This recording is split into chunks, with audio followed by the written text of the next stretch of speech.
Good afternoon, everyone.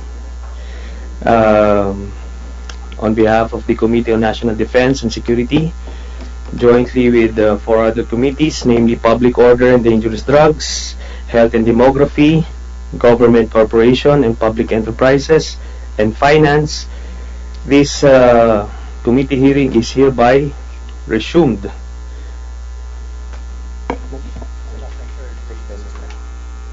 I would like to acknowledge the presence of our resource persons, my upperclassmen from the defense sector, and other heads of the different agencies. We have 4 Senate bills to be discussed this afternoon. Committee Secretary, can you please read them for the record? Thank you. Yes, Mr. Chairman.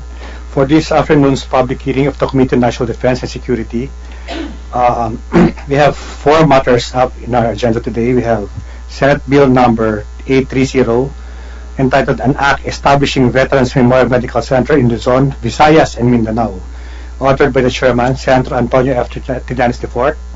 Then we have Senate Bill number 1668, entitled An Act Providing for Free Medicine and Other Basic Medical Supplies to any private person or individual injured or wounded during a military or government operation, authored by Senator Jinggoy Ejercito Estrada.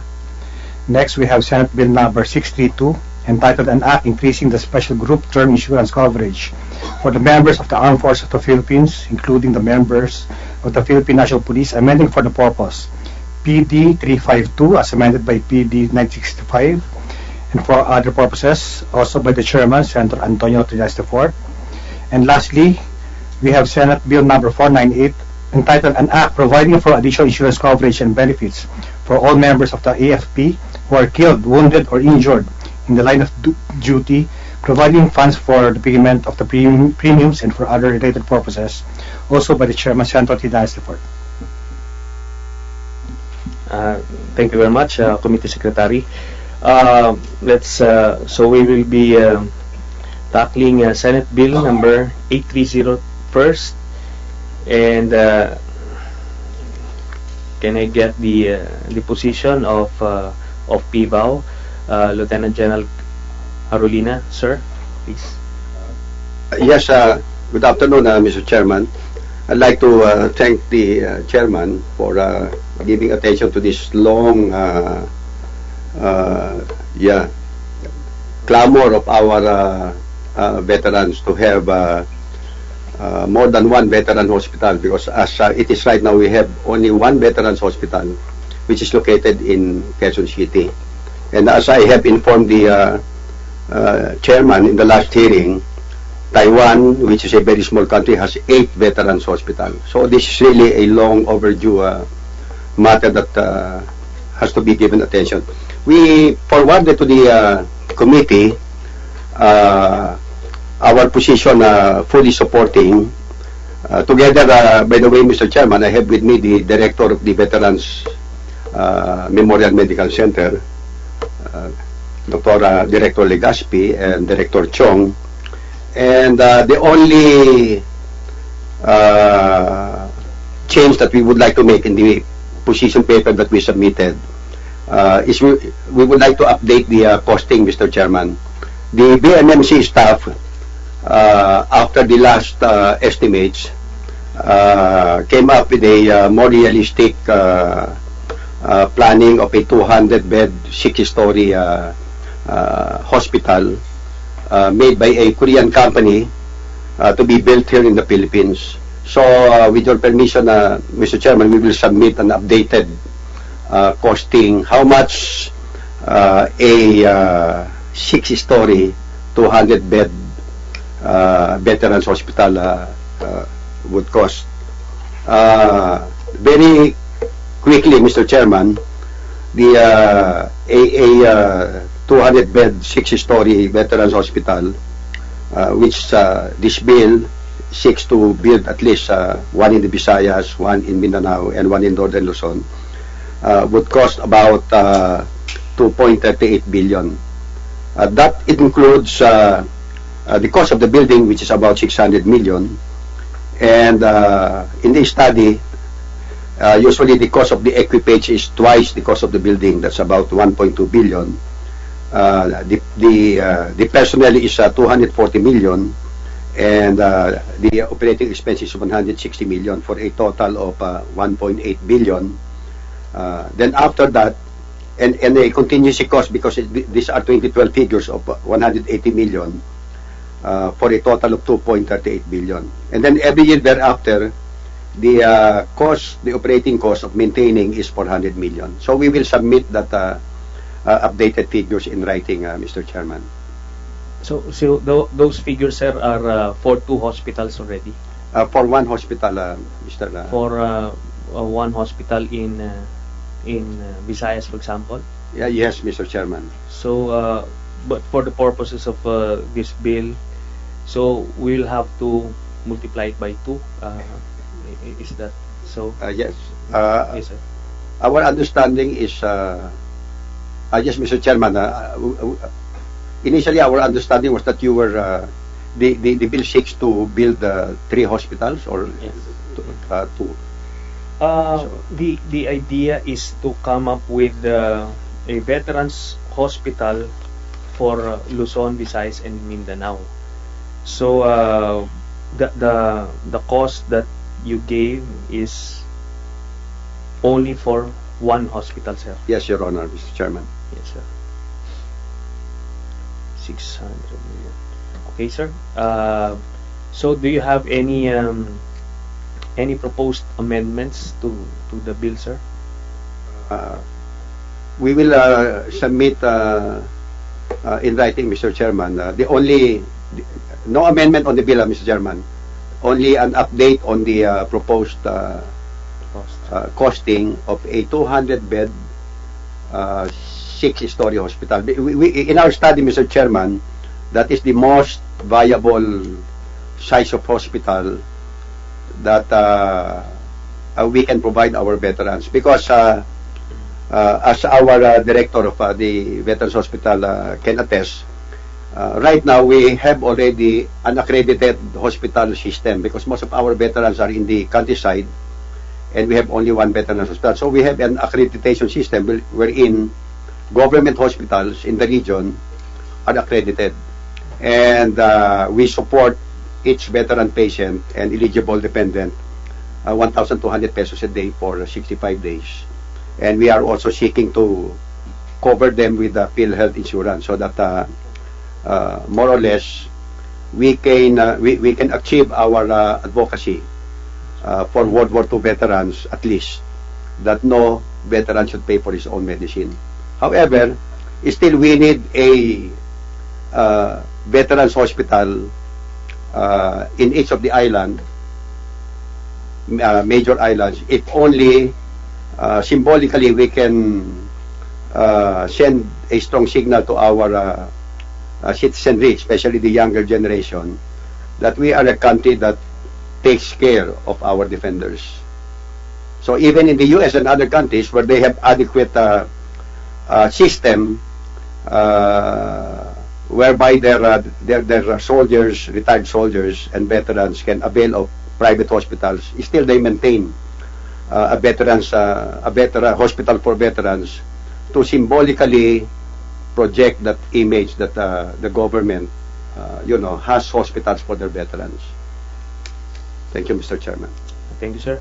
So, do you think the current program of accreditation, do you think it would be more cost efficient for the government, sir? Or if we, as opposed to coming up with our own hospital so that we can cater to the needs of the veterans, sir? They are, yes, Mr. Chairman, they are complementary, meaning accredited hospitals can't stand alone to support the requirements of our veterans, because even for the requirements of the private sector, our present hospital system is not considered adequate. And then it will take us maybe a long time before we can attain the level of efficiency, because right now, Mr. Chairman, to be candid about it, our private hospitals or our even government hospitals are reluctant to accept. That's our problem right now. Patients from the veterans rank for so many reasons, like the impression that mabagal magbayad, things like that. Our billing system is something that we would like to improve, and they crowd out most of these hospitals kasi government hospitals are funded by either by DOH, and many are devolved to the local government units. So they give priority to their constituency. So kulang na kulang po. And for our veterans, we would like them to not to queue with the other ordinary patients. As the idea is to project that our veterans really have facilities provided by government, have special facilities provided by government exclusively for their purpose. Thank you very much, sir. Let me acknowledge the presence of Senator Gregorio Honasan. Sir, thank you very much for joining us. Sir, for just to be clear, how do we define veterans for the purpose of this or the VMMC in particular, sir? Thank you, Mr. Chairman, Your Honor. The Public Act 6948, as amended by 7696, define veterans as those who fought during the past wars, World War II. Of course, theoretically, including those who fought during the Philippine-Spanish War, the Spanish Revolution, and those who fought in the Korean War, Vietnam War, and then including also those who served in the armed forces of the Philippines and have been separated honorably after serving the prescribed number of years. In the old law, Mr. Chairman, only 6 years were required to be eligible for veterans benefits. But a law was passed amending that, which increased the number of required number of years of service from 6 to 20 years. So now they require 20 years. Those who retired after 2007. And their benefits and their dependents, sir, are included.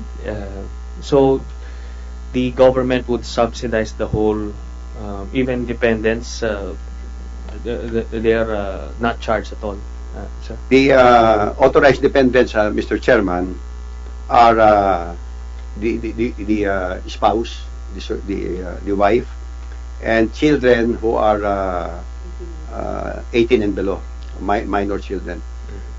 Now, children who are what is the term, mentally incapacitated, yeah, are also exempted from the age limit. Yeah, so they are yeah.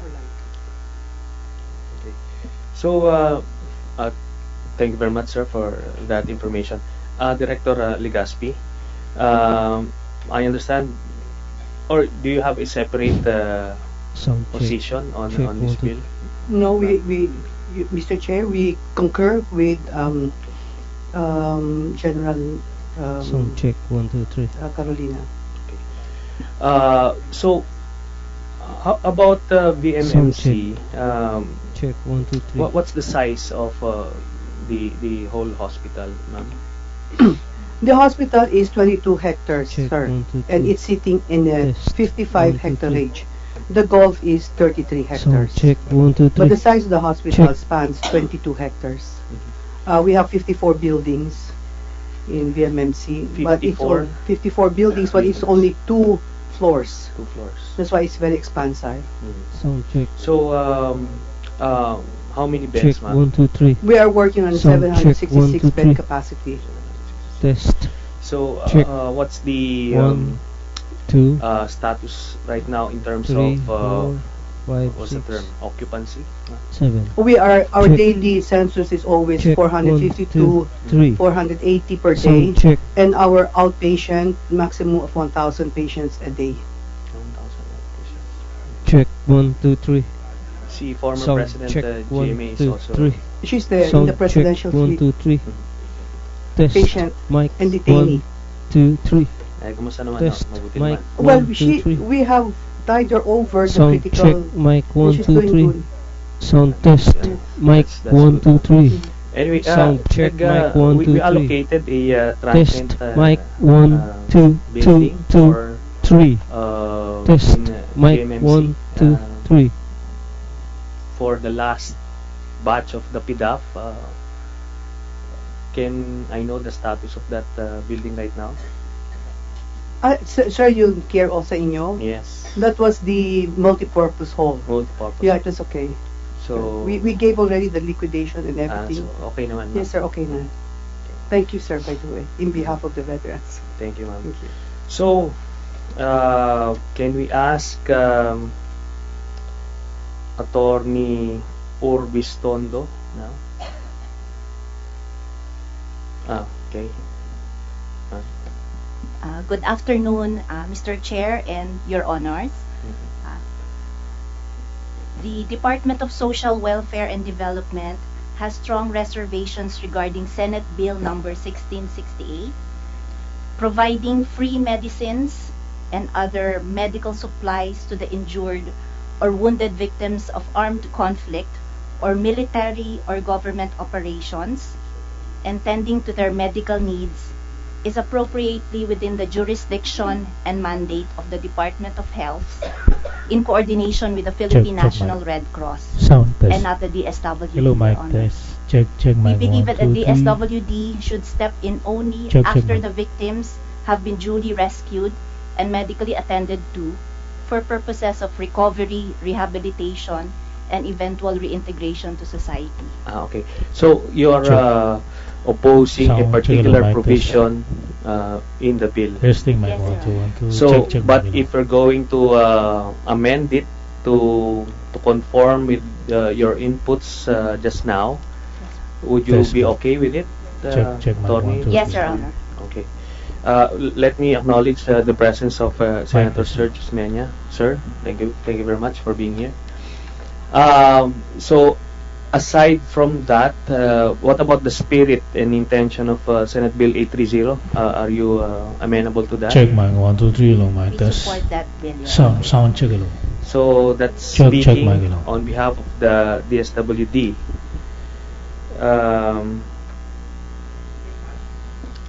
Director Guerrero, Check You mic. are- 1, 2, 3. Sound check. Mic test. So I'm Dr. Melissa Guerrero from the National Center for Pharmaceutical Access and Management of the Department of Health. We express check our mic. full 1, 2, support 3. to the Hello, Senate mic Bill test. 1668 to provide Sound, free sound, check medicines hello. and medical Check supplies mic. to private individuals caught or wounded during government operations or military operations. So this is, I agree with the Department of Social Welfare and Development that this is within the mandate of the Department of Health. okay. So we just have a few comments on the bill, sir. Okay. Test So, mic. 1, 2, 1, 2. I'll Sound have check. Hello. to beg your pardon. Mic You're test. actually for resource persons for Senate Bill 1668. So we'll have to do it again in a Check while. mic. 1, 2, 3. So as far as Senate Bill Test 830, mic. 1, 2, 1, 2. Check mic. we are in Engineer, agreement sound check that Medyo it pagkopyang is needed, nasa kaliwa mo. sir, and that Yeah. you would submit Test mic. your hello. proposed amendments, Kabila. if any. Yes, sir. Check mic. And, 1, 2, 3. Sound. I'll defer to Hilahin mo pa. Senator Hunasan, Yun. sir. Sound check. Hello. Mr. Chairman, Mic test. General Carolina or Dr. Nona, how many veterans do we have all over the country? Thank you, Mr. Chairman. Your Honor, as by law, based on different categories of veterans, for World War II veterans, we have about 14,000 living World War II veterans. Secretary Carolina, I'm assuming that, I'm sorry I came late. this was answered already earlier? Hindi pa. Not yet po. But earlier we were asked to define who are the veterans. Yeah. So I wish to respond to the question of the chairman that on the basis of that profile. Yeah. So World War II veterans, there are about close to 14,000, but they are dying at the rate of average of 300 a month. So it's a fast diminishing group. Now, the other veterans are what we call post-World War II veterans. So these are retirees from the armed forces. So this is a greater number. We have about 17,000 pensioners. So these are the retirees who have attained the age of 65.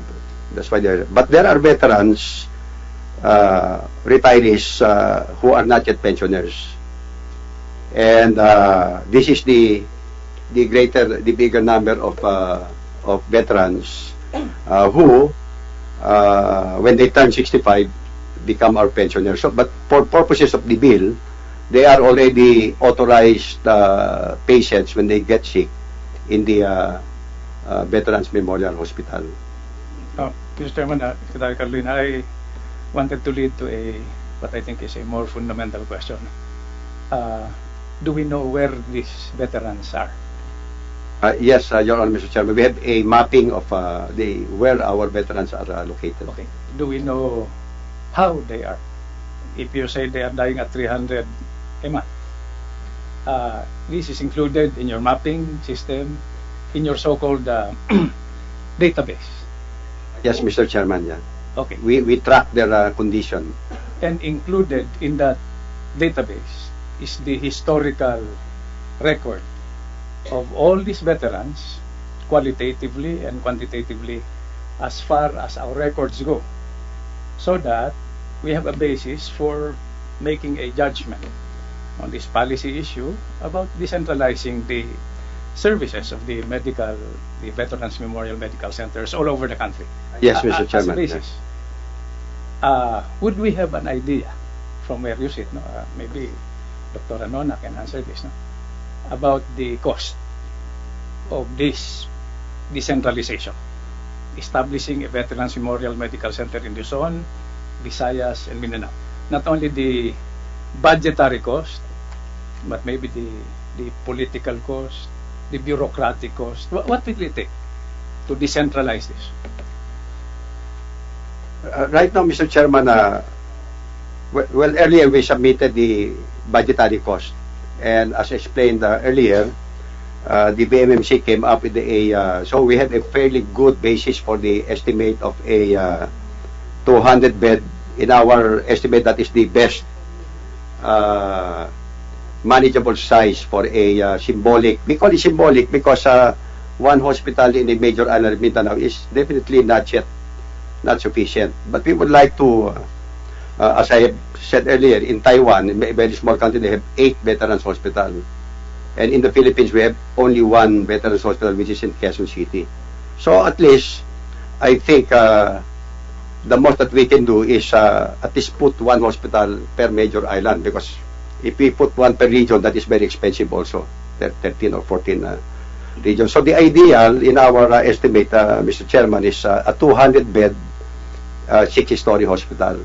And we're submitting the cost. On the political cost and the other cost that mentioned, Mr. Chairman, admittedly we may not be competent to address that. But let me say that this will be very efficient, because this is some sort of an outreach program. Because right now, our patients incur a lot of cost, because most of our veterans, even if they are in Mindanao or in the Visayas, maghahanap po ng pera yan na pamasahe para dun siya mako-confine sa Veterans Hospital. Especially kung matanda na mamamatay na, gusto niya dun siya mamamatay na sa Veterans Hospital. Parang it's something na namatay ka sa Veterans Hospital kasi veteran ka lalo na yung World War II veteran. Napakalayo po. So even if our present system of accredited hospital, which was explained earlier, would work, still symbolically, we would like to be able to say that we have at least a veteran hospital in a major island to show our citizenry, especially the young generation, that we are a country that takes care and does not forget her defenders. Po ang mas greater political yung psychological. So you mentioned accommodating some of our veterans in other government hospitals, private hospitals. So the principle of private-public partnership or convergence is finds application in this proposal. Somehow. Okay. Let me go back to the issue of our information or database. No? We have the demographics for this, I suppose. No? In every community, we have an idea of how many veterans there are. For purposes of this bill, our pensioners, because they are based on our master list, we have about 220,000 pensioners, and they are all authorized beneficiaries.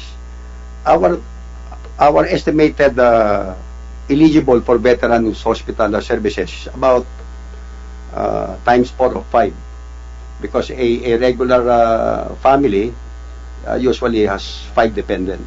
So it's really a huge number. And right now we would admit that even with the present accredited hospitals, we are not able to service a big chunk of our veterans population. A lot of them use their own money to be able to get treatment from private hospitals. Parang dahil matagal pong napabayaan, parang tinanggap na nila na kung may pera ka naman ng konti, huwag ka na makipag-compete sa mahihirap, hayaan mo na sila yung mapunta sa nag-iisa nating veterans hospital. Pero ang gusto nga po sana natin mangyari, yung advocacy na yung veterano, hindi dapat nagbabayad ng kanyang gamot. And we've been saying, if we cannot claim that for all our veterans, at least for the World War II veterans, kasi ngayon po, pati World War II veterans, talaga po nagbabayad po. Ang nabibigyan lang natin ng libre, yung nakakapunta sa one and only one veterans hospital natin, which is in Quezon City. Yun po ang katotohanan. Hindi naman po siguro sinasadya yun, pero nagdaan ng maraming taon, ganun po ang sitwasyon ngayon.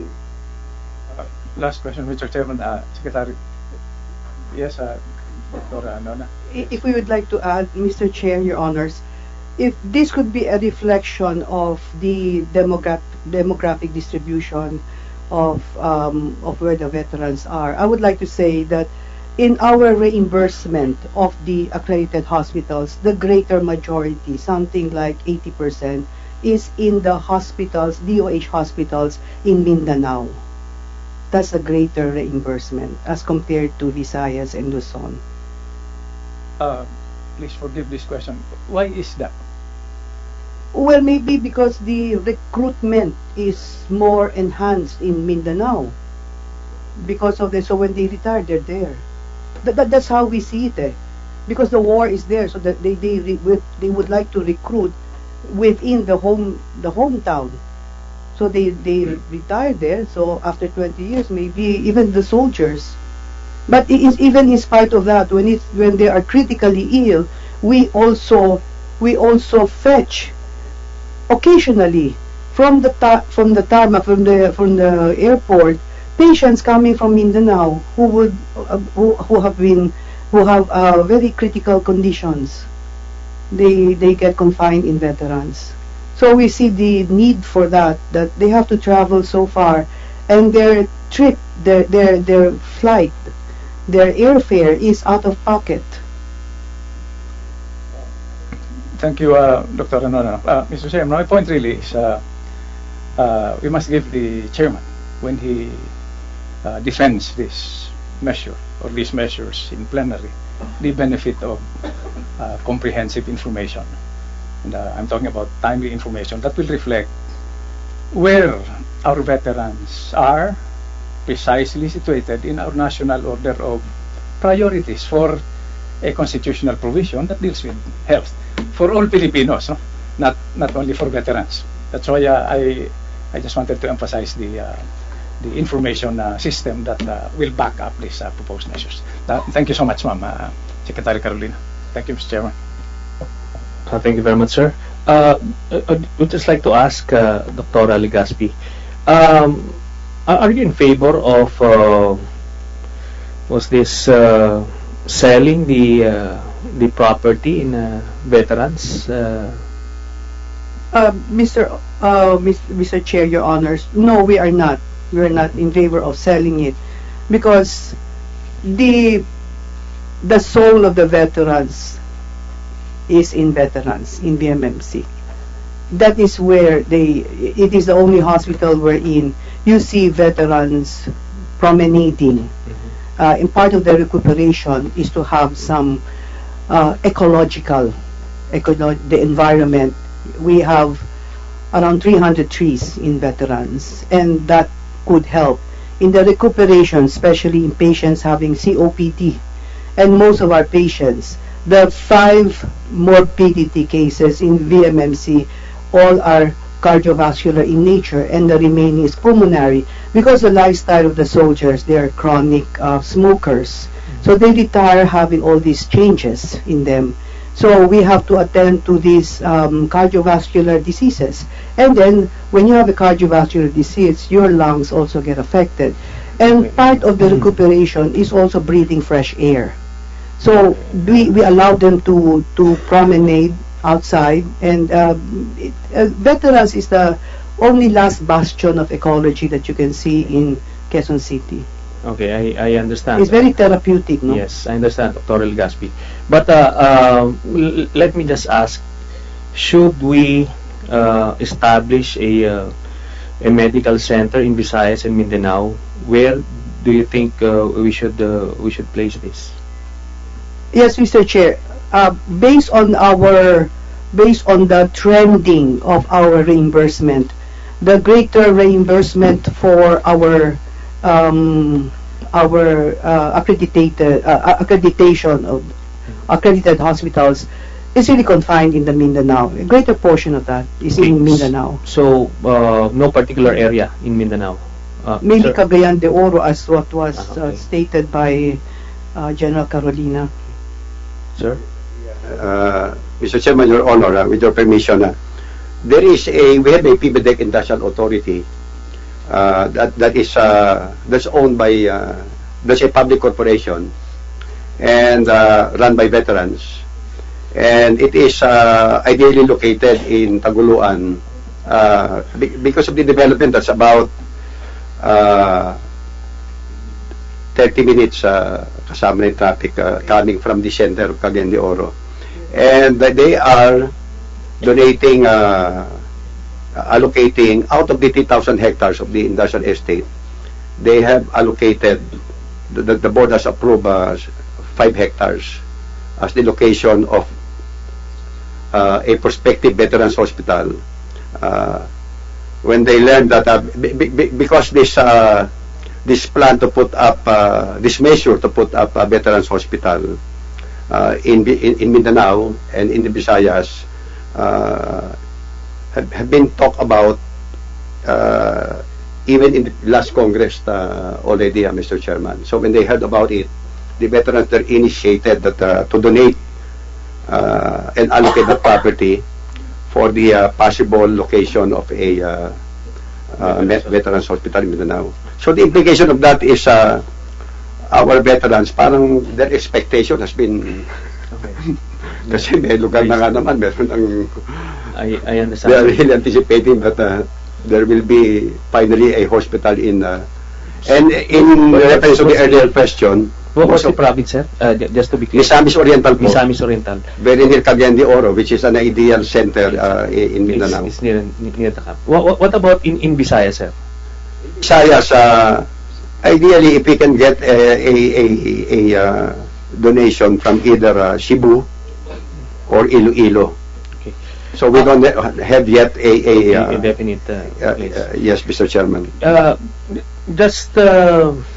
Just to be clear, we can always modify this and not be confined to one big medical center for a particular area, we can actually set up let's say 25 bed hospitals in several provinces, just so to be nearer to the where the veterans are located. So do you think it would be practicable, sir? As opposed to one in Luzon, one Visayas, and one Mindanao, but instead of doing that, we can come up with different district hospitals. At least on the size would be similar to the district hospitals. Our study, Mr. Chairman, is that if we are able to put up a veterans hospital in the island, like in Mindanao, in a medium size 200 bed, that would be more or less that would complement the existing accredited hospital system. As I have informed earlier, we have accredited government hospitals. These are DOH funded hospitals and LGU funded hospitals. There are many good LGU funded hospitals that are government, like yung Davao Medical Center, things like that. So marami na po tayong veterano doon nagpapagamot.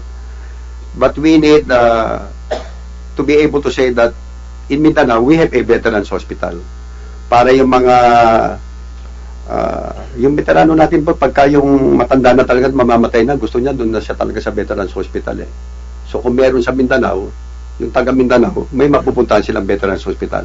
So yun po ang reason Yung mga 25 bed po kasi, even our division hospitals are 50 bed And yet in our Army Division Hospital, their capacity to address yung mga major operation is not really that we evacuate them to Biluna, di ba po? So maybe that's an ideal setup. Meron tayong accredited hospital, pero meron tayong isang veteran hospital in that island. I agree, sir, but I think what we're trying to break down is, would it be more cost beneficial to the government and at the same time the veterans if we would, let's say, come up with 4 50-bed hospitals in Mindanao? No, it's okay. Dr. Legaspi. Mr. Chair, can I talk about that? Yes, please. So we're trying to put up a referral center because Veterans Hospitals is very peculiar. It is not like an ordinary government hospital. It is there where we see our patients get old and they die.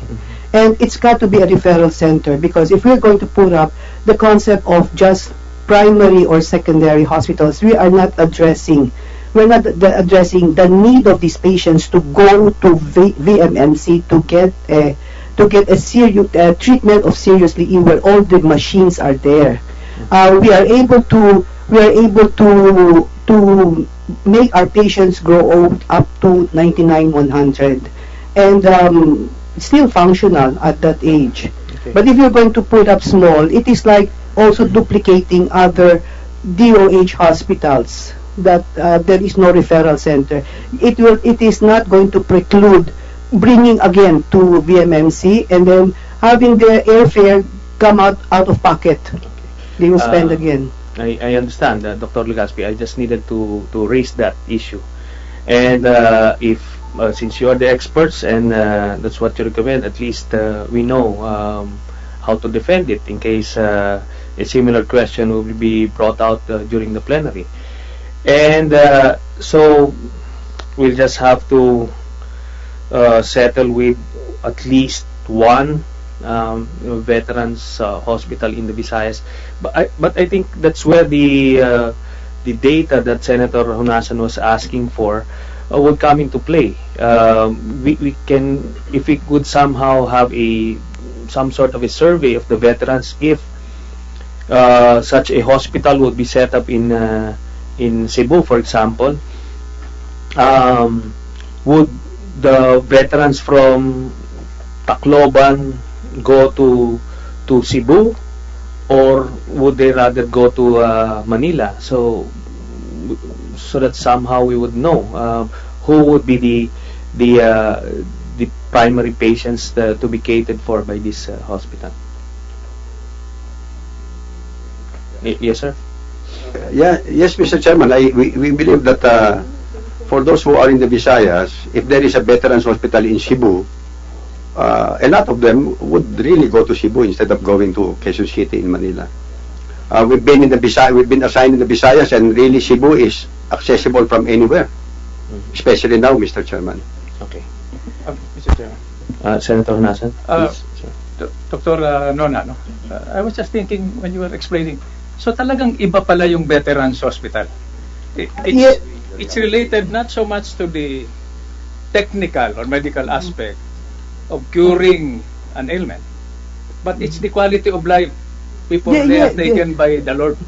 Yeah. Parang Mr. Chair, Your Honor, I'm not looking forward to being admitted in the veterans, but I'm anticipating already. Pero sir, you are qualified. Yes, Mr. Chair, Your Honor, we have a hospice care in VMMC, which is not really very common in other hospitals. Okay. We give them we let our patients who would like to remain in the hospitals in VMMC. We give them palliative support until their last days, and then so that they could die in dignity. And for those patients whose relatives also do not like heroic measures, we have a hospice care for that. I don't think there's any other, because all the other hospitals are different. They deal with active cases. VMMC is different. It's their hospital. They choose to die there, and we see them grow old. Sometimes we see them, we 56, 60, then we see them growing old. That's why their charts are very big. So they pass away. Yes, your experience, yes, this is a serious question. Yes. They pass away happy naman. Yes, with dignity. Yeah. No, Mr. Chairman, I do not want to deal so much with this issue, but after listening to you and Secretary Carvino, this changes completely the outlook of the concept of veterans hospitals. Yeah, yes, sir. Yes, sir. And consequently, it will affect the decision on whether to decentralize this to Yes, Mindanao, yes, because sir. we can integrate backwards and look at how to bring these veterans Yes. to this 200-bed hospital And- in Cagayan de Oro. And sir, if the veterans would know that there is a VMMC in Visayas and Mindanao, and it is at par with the VMMC that they know in Quezon City, they will go there.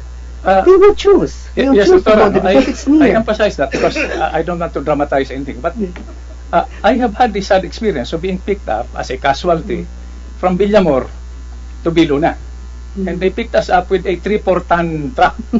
And malalaki nun ang hampe.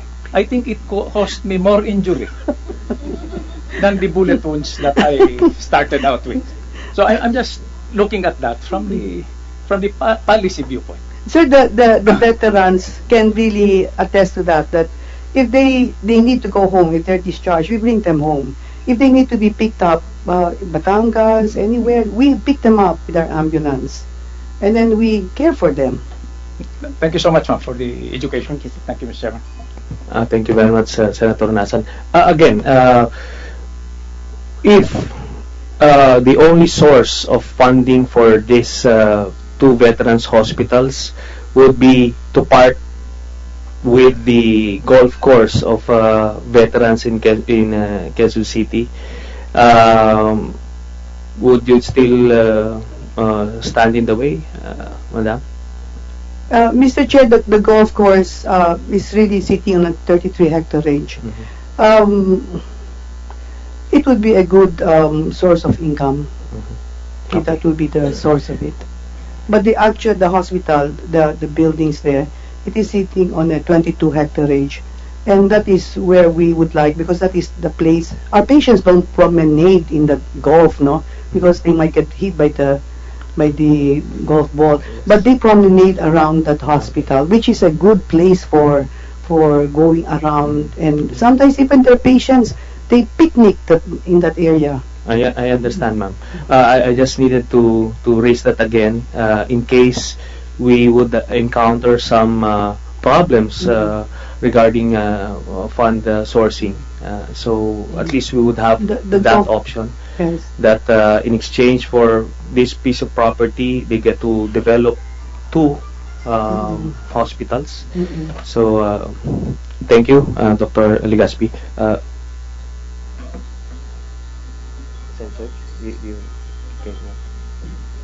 Senator Osmeña is recognized. Thank you, Mr. Chair. Good afternoon, everybody. I just wanted to know the fiscal implications of such an expansion and how much additional monies would you need, not only for CAPEX, but for operations. Sometimes we have a lot of good ideas and we find out we can't afford it, or we don't know where to source the funds to make sure that it is a sustainable project. I have seen see-through hospitals in Iloilo and Cebu where the congressman built it and the national government never put it into operation. So nakatiwangwang lang dun yung building, and you know these buildings are sometimes 30 years old already. So have we thought out where how much it would cost and where we would source the funds?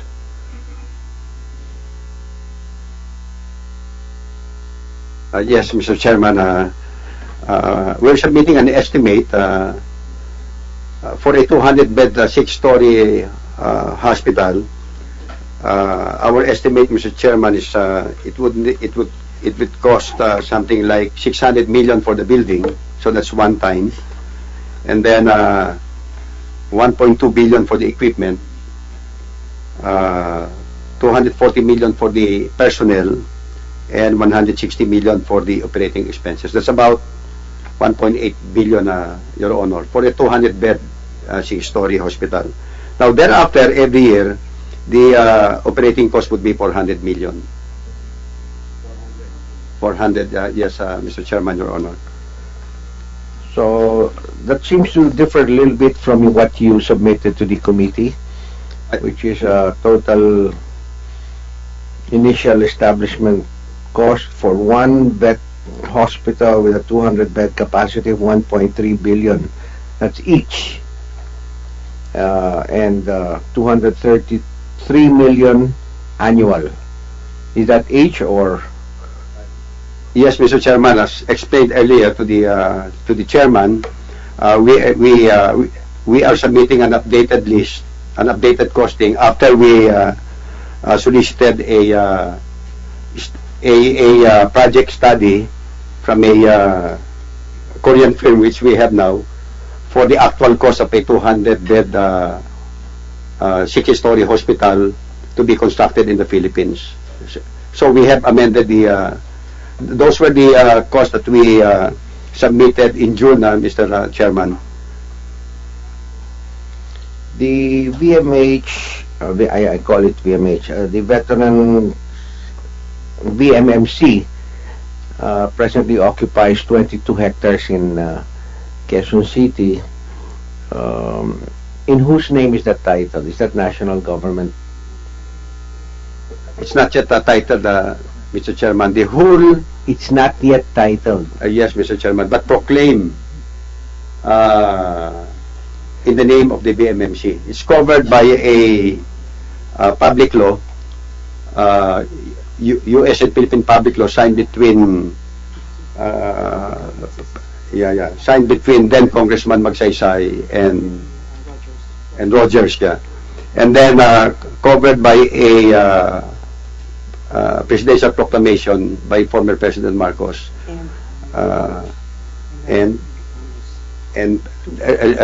later by former President Ramos, designating that area solely for use for Veterans Hospital. When the President makes such issues such an executive order or administrative order, whatever is known, can that not be amended by future presidents? I want to know what is the security of title that you have there in the current 22 hectares. What happened, Mr. Chairman, is that the original title was part of a bigger estate titled in the name of the National Housing Authority. Now, the mother title got burned, Mr. Chairman, and it is now in the process of reconstituting the title so that the 55 hectares where the VMMC is seated will be transferred in the name of the VMMC. So that is now a case that is pending in court, Mr. Chairman. How long will that take, do you think? How long? How much longer will it take to perfect that process?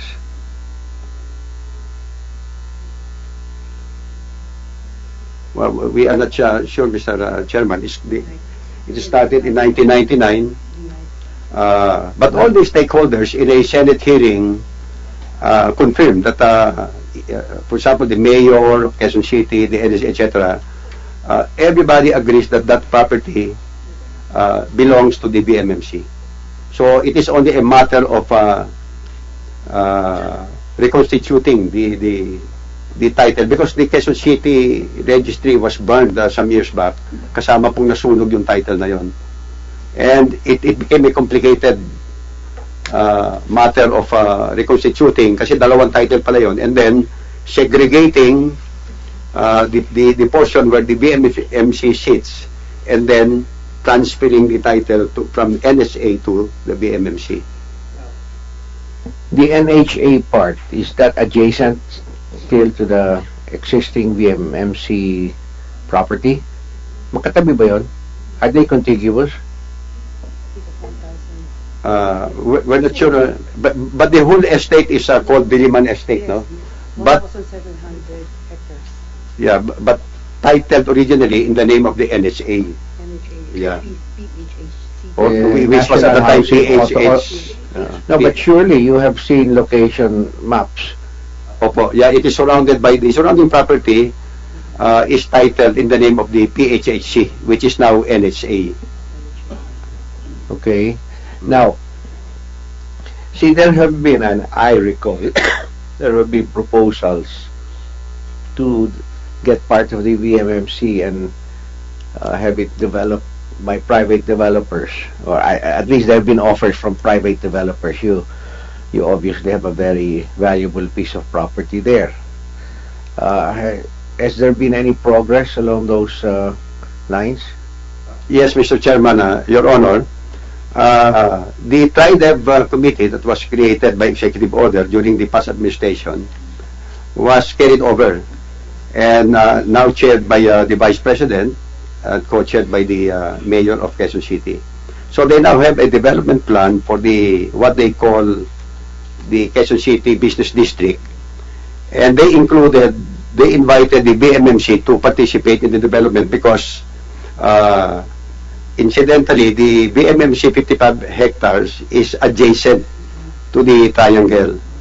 But they gave us the option if we would like to participate or not. And the Secretary of National Defense issued an official statement that the Defense Department is willing to participate provided that the portion which has a historical value already, where the hospital sits, will not be touched, meaning 10 to 15 hectares will be left behind for hospital use, but the rest, largely comprising the golf course, we're open to whatever is the development plan of the TriDev, provided that a steady stream of a fair share of the revenue that will be generated will go back to the hospital to support its modernization and expansion if there will be additional veterans hospital that will be created in the future. So it fits in very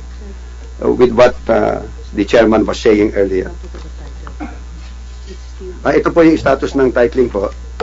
August 8, 2005, nung NHA submitted a memorandum to the Supreme Court, resolutions and orders of the Court of Appeals and Trial Court be reversed and set aside, and that a new order be issued remanding NHA's petition for reconstitution of the title.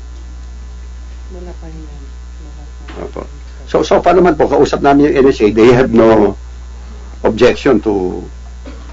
Ang ayaw lang nila, kasi nakalagay doon po sa proclamation, they were directed to transfer the title to VMMC at no cost to the BMMC. Kaya sabi nila, kami na nga ang mawawalan lupa, kami pa magbabayad ng ano. So, to address that, sabi namin, sige, kami na magbabayad sa PIBAW po. But it's very slow process po, tama po kayo.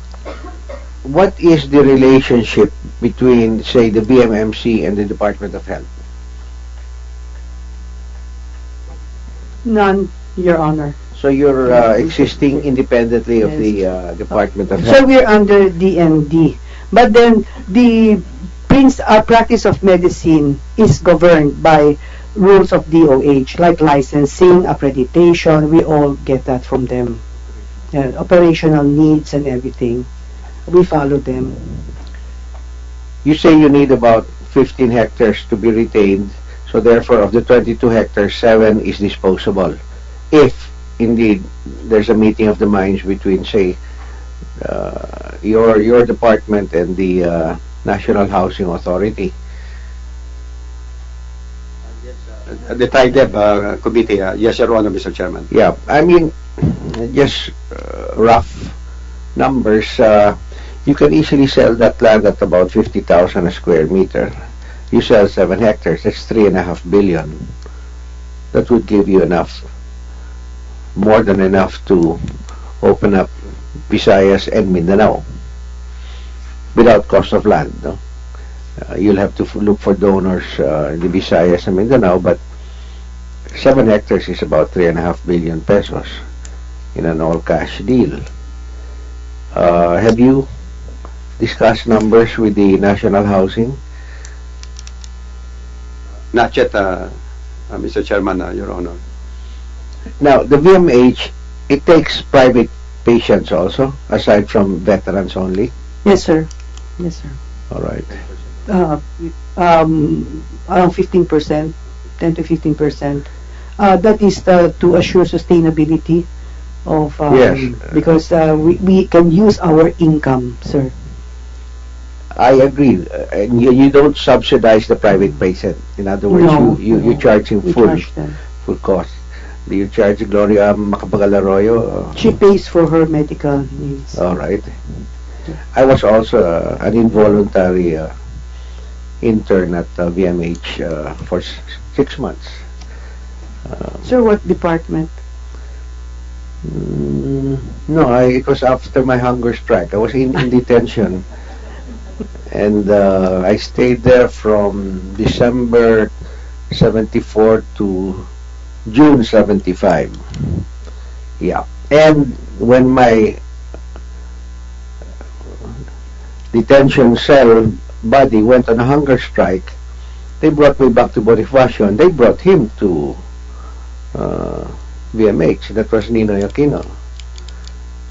So I was back in MSU, Fort Bonifacio. But you know, I've fond memories of the place because it was so breezy and you had a lot of trees around, and we used to exercise on the roof because they would not allow us into the grounds for security reasons. We had 15 guards, so we were allowed to exercise. I know you have a flat roof because we would jog around for 1 hour a day in the flat roof, and I'd hate for you guys to knock that building down because I think the walls were about 1 or 2 feet thick. Ang kapal talaga ng wall. That's so solid that it would be a pity to knock it down even if you were to improve on it. Yes, miss. Sir, every year the vision team of USVA goes to veterans, and part of that is the they look at the building, and then they said that structural integrity of VMMC, they look into it aside from the equipment and everything. Now they said last year that the building is still good for another 50 years. More. More. Yeah, and you have really wide corridors, so that's that's really an advantage in a hospital where sometimes you have patients who stay in the corridor. Do you have those situations like PGH where? Yes, sir. Yes, sir. So it would help you to even expand the. So we are presently having renovations. So our our intensive care unit from a 12 is now 24. It has already been expanded. And our dialysis... You mean you occupy the same space, you just made them sardines? No, we have expanded outside. So you've added structure. Yeah, yes, sir. Yes, sir. And then our dialysis machine, our dialysis center was before only 21, now is 40. So we Okay. also expanded the structure. All right. Thank you, Mr. Chair. We are supportive of your measure. Thank you very much, Thank sir. you. Senator Nathan, please. I ask permission, Secretary Carolina, from the chairman, if this request is in order. It applies to the other three measures, and I address this to the other resource persons. Can you submit to the committee a matrix of applicable laws, issuances, presidential decrees that may prospectively impact on the proposed measures? Pinag-usapan kasi namin ni Chairman, baka we might hit bureaucratic snags based on the issues raised by Senator Osmeña, no?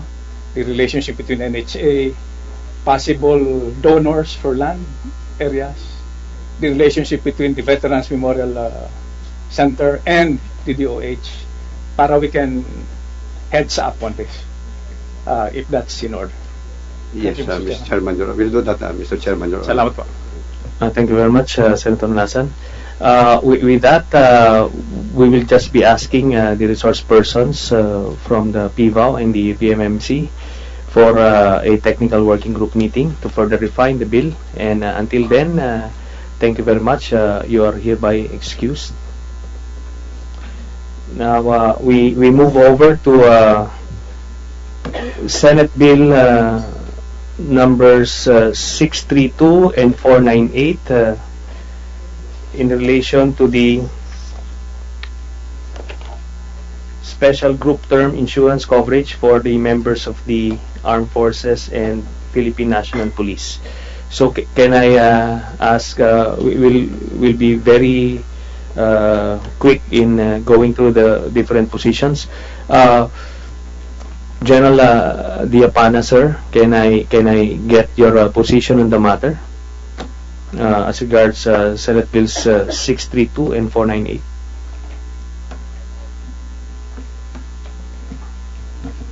Mr. Chairman, Your Honor, good afternoon. We have inherited a position of the Armed Forces, but this is just from the technical working group that is discussing on this. And but the essence of this is the AFP concurs with the Senate Bill 632, increasing the insurance of the armed forces for it address the needs of the families of the killed in action personnel. So would you be submitting any position paper on behalf of the AFP and DND, sir? Mr. Chairman, we will be having a liaison or legislative affairs board that is being scheduled tomorrow. So we will just maybe after tomorrow, Mr. Chairman, Your Honor, we will be going to submit this position. Okay. Thank you very much, General Diapana. General Samonte, sir, can we get the position of AFP MBAI? Yes, Mr. Chairman, Your Honors, good afternoon. First, on behalf of the members of the AFP MBAI, I thank you for your representation in initiating this bill. As a matter of fact, from the mandated 12,000 peso coverage as mandated in Presidential Decree 1965, we have been giving 16,000 pesos from our own initiatives because of the very high rising cost of dying. But however, in the proposed bill, Your Honor, Mr. Chairman, we have several amendments which we have submitted to the Secretariat to your office, and the salient points are as follows. First, in the proposed bill, the insurer is the Armed Forces and Police Mutual Benefit Association, but we are submitting our recommended amendment so that the authorized John Samonta, sir.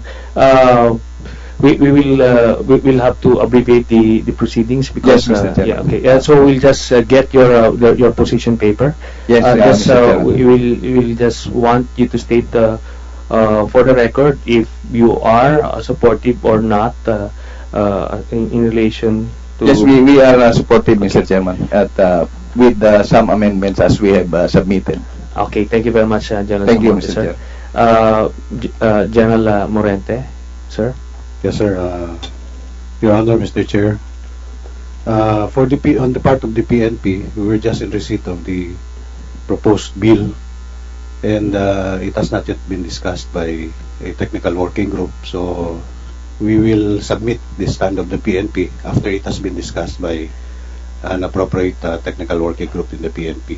So there is no initial position, Director Morente, sir.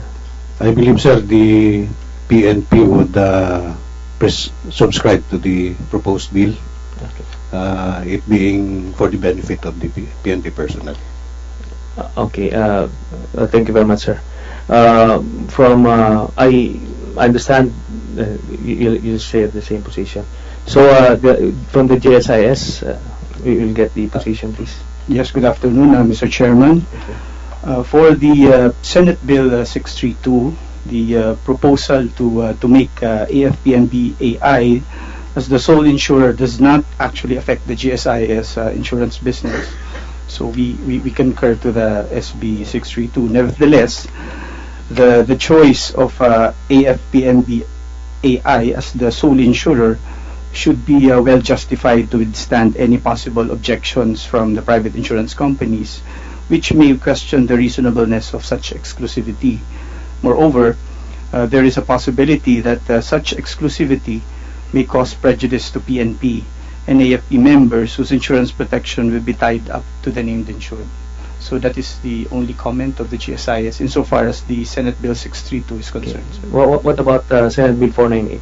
Okay. Benefits, Mr. Chair, as I mentioned, what we are giving right now is 16,000 pesos instead of the 12,000 from the association's own initiative.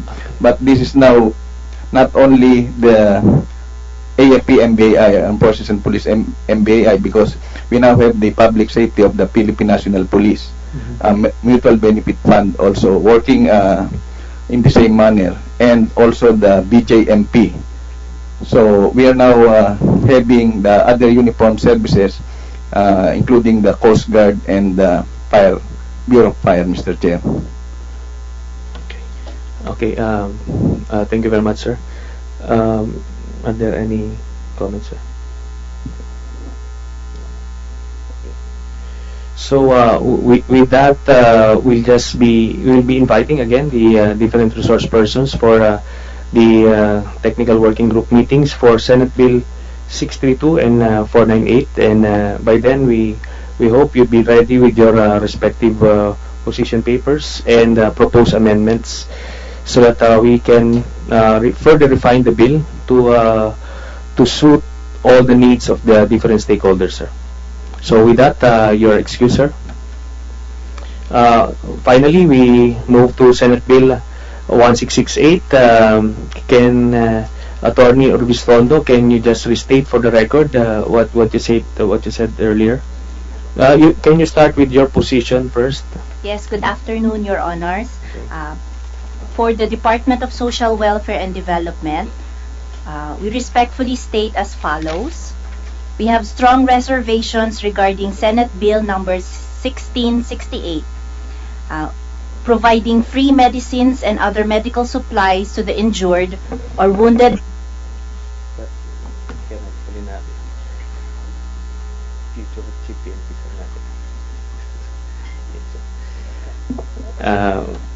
Thank you very much, Attorney Bistondo. So, what about the spirit and intention of the bill? You are Support the program. you support. Okay. You just have to hold on to those proposed amendments because we're going to find a middle ground to accommodate your position. Now, can we get again the position of Dr. Guerrero? Good afternoon, Your Honor. So, this is the official position of the Department of Health. We will submit the formal position paper as soon as this, maybe in 2 days. So, the DOH is in full support of Senate Bill 1668 to provide free medicines and medical supplies to help individuals who are unfortunately caught and injured in the crossfire or police dragnet or any government operations. So these individuals can be considered special populations for which the DOH develops access programs.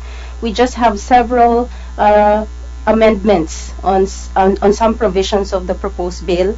In Section 1, we have to review the costing of 1,000 pesos as this may not be sufficient to cover the medicinal needs of patients. Especially, this will depend on the extent of injury incurred by the patients. So those are the proposed amendments. Yeah, Okay. yes, sir. So can you hold on to that, Dr. Guerrero? General Diapana, sir, regarding your position on Senate Bill 1668. Mr. Chairman, we have some, as stated earlier, with regards to the other bill, the Senate Bill 1668. The armed forces also have, based on our technical working group discussions, we have some comments, and these comments we will, as stated, that we will be having our legislative affairs board tomorrow, and we will submit the position on this. But for the recommendations, there are really the armed forces also concurs with this bill, Mr. Chairman. Okay, thank you very much, sir.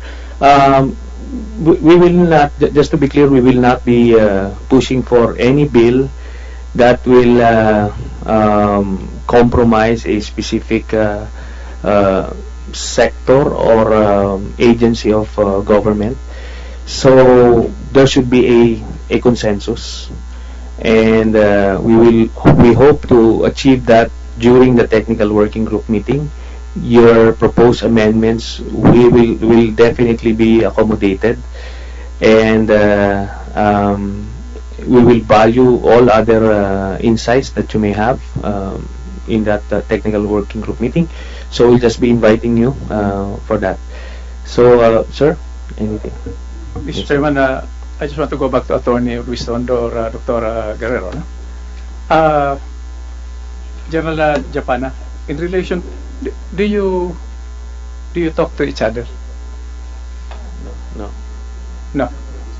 Not for this moment. So I suppose the mechanism for that will be the technical working group meeting. No? Because without prejudice, Mr. Chairman, with all due respect to the author, in a very fluid situation, no, like conflict, in areas of conflict, this is not defined by a sequence or a timeline. Diba? You don't refer to the law when a casualty is in front of you. So I'm just putting this on record para when you go down to the technical working group, we will not be victims of a self-imposed or self-inflicted bureaucracy at the expense of the right to life, the primary constitutional principle.